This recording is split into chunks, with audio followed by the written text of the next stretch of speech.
উঠেন। সমস্যা কি? আপনি বারবার আমাকে দেখে পালাচ্ছেন কেন? আমি কি বাঘ না ভাল্লুক? আমি বারবার সামান্য কথা বলার জন্য একটু ওয়েট করি আর আপনি আমাকে দেখে দৌড় দেন কেন? প্রবলেমটা কি আমার? প্রবলেমটা হলো আপনি লাস্টে যে কথাটা বলেছেন সেটা হচ্ছে প্রবলেম। কেন, সমস্যা কোথায়? আমি খারাপ ছেলে? আমি খারাপ ছেলে? ওটা আমি ছিলাম। আমি তখন খারাপ নাই? আমি তো কোনো আড্ডা দিই না, আমি তো কাউকে কোনো বিরক্ত করি না, আমি তো রাস্তার মাঝখানে দাঁড়িয়ে কাউকে কোনো শীষ দিই না, আমি তো কোনো দোকানে বাকি রাখি না, আমি তো ভালো হয়ে গেছি। আমি স্কুলে যাই, আপনি যা বলছেন আমি তা শুনি, আপনি যেভাবে বলছেন ঠিক সেভাবে আমি কথাগুলো শুনতেছি। তাহলে সমস্যা কোথায় আমাকে বলেন? আমার সমস্যাটা বলেন একবার। ফাইন ফাইন, আমার আচরণ আপনার সমস্যা, আমার পোশাকের সমস্যা, আমি সব পাল্টাবো, সব পরিবর্তন করবো। আপনি যেভাবে বললেন আমি ঠিক সেভাবে শুনবো।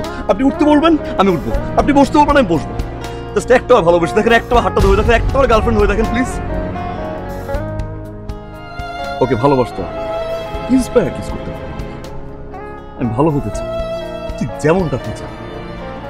একটা মেয়ে চাইলে সবই সম্ভব। একটা মেয়ে চাইলে একটা খারাপ ছেলেকে ভালো করতে পারে, একটা মেয়ে চাইলে আবার একটা ভালো ছেলেকে ধ্বংস করতে পারে। আপনি তো অনেক মানুষকে গড়েন, আপনি একজন টিচার। নিজেকে একটু করতে চেয়েছি, আপনার সামান্য করে একটা ইন্সপিরেশন চেয়েছিলাম। সমস্যা কি আমার? আমি ক্লাস 5 পাস, অশিক্ষিত।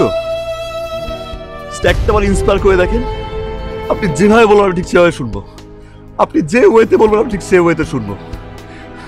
আপনি শিক্ষিত আমি জানি, বাট আপনার চেয়ে সামান্য পরিমাণ একটু বেশি শিক্ষিত হলে আমি হব। আল্লাহর কসম করে বলি, যেদিন আমি আপনার চেয়ে সামান্য পরিমাণ বেশি শিক্ষিত হতে হবে, ঠিক সেদিন আপনার সামনে যাবো, ঠিক সেদিন আপনার গিয়ে বলবো যে আমি আপনার ভালোবাসা চাই।